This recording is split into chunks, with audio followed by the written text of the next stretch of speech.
रीढ़ की हड्डी की सेहत के हवाले से चंद बातों पे तवज्जो देनी चाहिए। उसमें एक तो अहम यह है कि सिटिंग पोस्चर जो है वो करेक्ट होना चाहिए। जब भी वज़नी सामान ज़मीन से उठाएंगे तो इस बात का तवज्जो देनी है इस बात पे कि अगर आपने हैवी वेट लिफ्टर्स को देखा हो तो वो जिस तरह वो सामान उठाते हैं उस पोस्चर में सामान उठाना चाहिए। इसी तरह आपका सोने के लिए जो मैट्रेस हो वो फर्म मैट्रेस होना चाहिए। अगर आप किसी भी तरीके का कोई भी काम करते हैं तो फुटवेयर सपोर्टिव होना चाहिए। इस तरह जो औरतें इस्तेमाल करती हैं, हाई हील्स यूज़ करती हैं, इसको अवॉइड करना चाहिए। ये आपकी स्पाइन को जो है वो डैमेज करता है, नर्व्स को डैमेज करता है।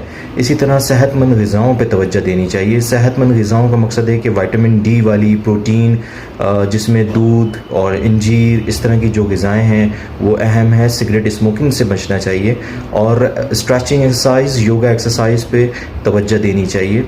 ये कुछ फैक्टर्स हैं जिनको फॉलो करने से रीढ़ की हड्डी को